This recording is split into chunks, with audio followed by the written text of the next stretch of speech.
Assalamualaikum warahmatullahi wabarakatuh. Halo permisa semua.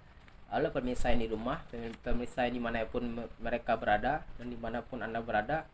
Pada kali ini, pada wawancara ini, kembali lagi dengan acara kita di Bincang Santai. Selamat siang pemirsa semua dan selamat datang pemirsa di rumah. Pada wawancara pada kami hari ini, saya sangat senang dapat berada di sini untuk membahas sebuah tema yang sangat penting dalam pembangunan infrastruktur negara, terutama pada wilayah Sumatera. Pada kali ini kita akan membahas tentang Jalan Tol Sumatera serta penghambatan pembangunan Jalan Tol Sumatera Padang Cincin. Sebelum itu, sebelum mengetahui lebih dalam tentang itu, saya telah menghadiri salah satu narasumber kita, yaitu dengan Bapak Raihan. Selamat pagi Pak Raihan. Selamat pagi, Pak. Baik Pak Raihan. Kabarnya baik Pak? Baik, Pak. Sebelumnya sudah makan Pak? Siap. Oh terima kasih Pak. Bapak Raihan merupakan salah satu perwakilan dalam pembangunan jalan tol. Boleh diperkenalkan dulu Pak, dari asalnya dari mana Pak? Baik. Perkenalkan, nama saya Rehan. Saya merupakan perwakilan dari PT Utama Karya yang bertugas untuk pengerjaan tol Padang Cincin. Oh baik Pak. Pada pada kali ini yaitu kita akan membahas tentang penghambatan pembangunan jalan tol. Sebelum itu pasti banyak warga yang bertanya Pak, jalan tol Sumatera itu apa sih Pak? Bagaimana jalan tol tersebut bisa disebut dengan jalan tol? Apakah jalan itu sangat besar? Wilayah apa saja yang akan dilalui dan apa saja yang daerah mana saja yang akan dilalui dari jalan tol tersebut Pak? Baik, Pak. Jalan tol ini seperti sudah kita ketahui ya, jalan yang digunakan untuk kendaraan umum seperti mobil, baiknya mobil itu dan truk kontainer. Dan tol ini juga untuk digunakan di bidang perekonomian sebagai bahan distributor, sebagai peran distributor antara provinsi dan juga antar pulau. Pada jalan tol ini baik terutama di Sumatera, jalan tol Sumatera ini dimulai dari Lampung hingga ke Aceh dan juga melewati kota-kota besar seperti Lampung, Padang, Medan dan juga tentunya Aceh. Wah, lumayan luas juga ya Pak. Iya, Pak. Dan juga banyak juga daerah-daerah terkenal yang bakal dilaluinya ya Iya, Pak. Pak. Pasti otomatis membutuhkan wilayah yang besar Pak. Iya, Pak. Dan itu sangat panjang Pak. Kira-kira itu berapa total panjangnya untuk menempuh semua dari jalan tol Sumatera tersebut Pak? Untuk jarak yang digunakan oleh jalan tol Sumatera ini baik dari Lampung sampai ke Aceh, ditempuh sejauh 2.818 km. Lumayan jauh juga ya Pak. Iya, Pak. eh Sebelum itu, pasti warga juga banyak bertanya, apa sih fungsi dari jalan tol gini Pak? Apa bisa dapat membantu perekonomian warga Sumatera gitu Pak? Jalan tol ini sangat membantu perekonomian warga Sumatera, baiknya terkhusus di Sumatera Barat. Dikarenakan di Sumatera Barat mayoritas masyarakatnya memiliki hobi minat dagang dan juga merantau, sehingga diperlukan jalan tol ini untuk mengirim barang dan ekspedisinya ke luar kota provinsi, baik itu ke luar kepulauan. Berarti lebih ke infrastruktur yang dilalui oleh kendaraan ya Pak? Iya, Pak. Oh, itu merupakan jauh juga ya Pak? Jauh banget, Pak. Pada kali ini sesuai yang telah saya singgung tadi, kita akan membahas tentang penghambatan pembangunan jalan tol Padang Cincin. Kenapa sih bisa disebut sebagai penghambatan? Masalah apa saja yang ditemui ketika dalam pembangunan jalan tol Padang Cincin ini Pak? Eh, untuk permasalahan di jalan tol Padang Cincin ini ada banyak permasalahan seperti perizinan, pembebasan lahan, dukungan masyarakat, keberlanjutan lingkungan, hingga masalah keuangan. Dan itu juga menjadi masalah-masalah pada jalan tol pada sebelumnya gitu.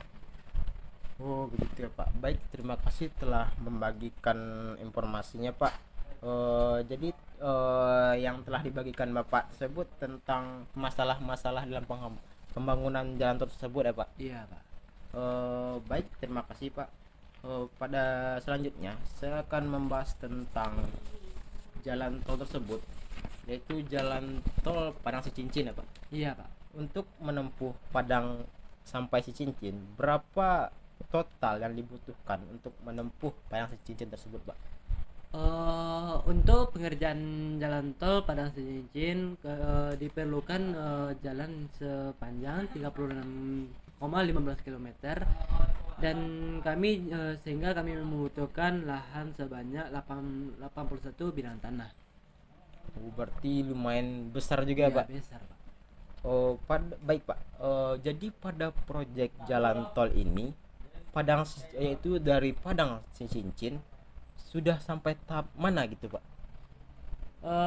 Kami sudah memasuki tahap kedua.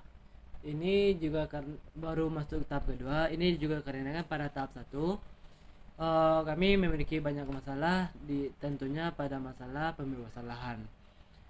Banyak yang masyarakat memang mengklaim bahwa tanah yang dilewati jalan tol Padang Sicincin ini milik mereka, sehingga kami kesusahan untuk mengurus surat-surat dan sertifikat tanahnya.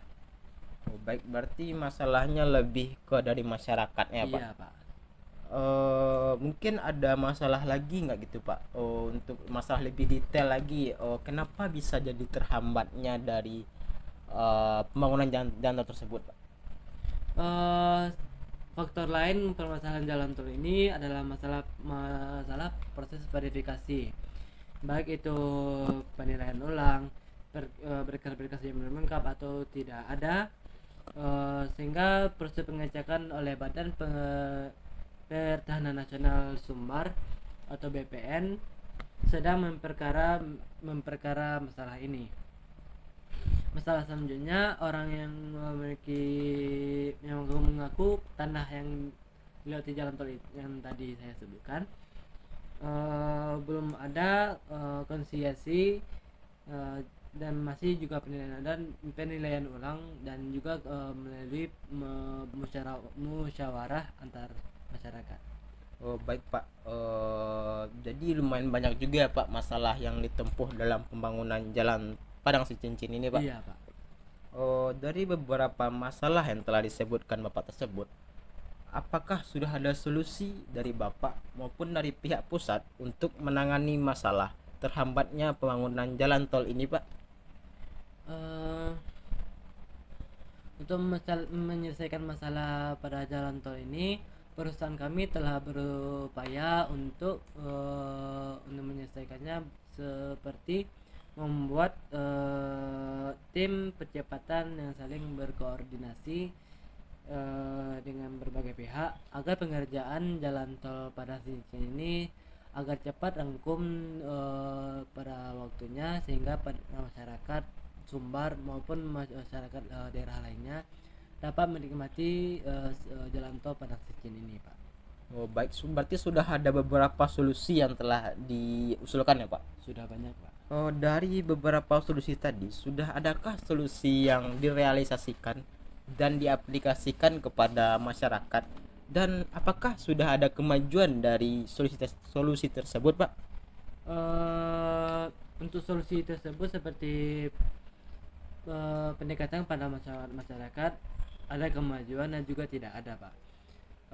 Seperti masyarakat yang masih bersikukuh untuk mempertahankan tanah yang diklaim miliknya itu sendiri, dan ada juga yang masyarakat yang rela atau disumbangkan untuk kepada jalan tol ini, sehingga kami menjadi dipermudah untuk pembebasan lahannya. Oh, berarti sudah ada beberapa kemajuan ya Pak, Sudah ada, dan Pak. juga ada beberapa minusnya juga ya Iya, Pak, Pak. sehingga dari masyarakatnya masih tetap bersiteguh dengan Iya, betul. tanahnya Pak. Iya, Pak. Mungkin dari kedepannya kita bisa mempergapai hati dari masyarakat tersebut Iya, Pak. supaya dia bisa memberikan tanahnya secara sukarela gitu Pak, Iya. ataupun kita mungkin bisa membeli dari Iya, tanah gitu Pak. Oh baik Pak. Terima kasih telah memberikan beberapa informasi. Iya, Pak. Baik pemirsa, dalam memahami penghambatan pembangunan jalan tol, kita juga tidak boleh melupakan dampak yang akan ditimbulkan, baik secara sosial maupun lingkungan. Oleh karena itu, kita akan mencoba memahami perspektif berbagai pihak yang terkait, untuk termasuk masyarakat lokal, aktivis lingkungan, dan lembaga pemerintah, guna merangkai gambaran yang lebih lengkap. Melalui wawancara ini, kita berharap dapat memperoleh pemahaman yang lebih komprehensif tentang penghambatan pembangunan jalan tol dan mencari strategi yang tepat untuk mengatasi masalah tersebut. Dengan memperluas wawasan dan berbagai pengetahuan, kita berharap dapat menginspirasi solusi yang berkelanjutan dan berdampak positif bagi masyarakat luas. Baik, terima kasih pemirsa telah menyaksikan acara wawancara pada kali ini. Kita kembalikan ke studio. Wabillahi taufik hidayah. Wassalamualaikum warahmatullahi wabarakatuh.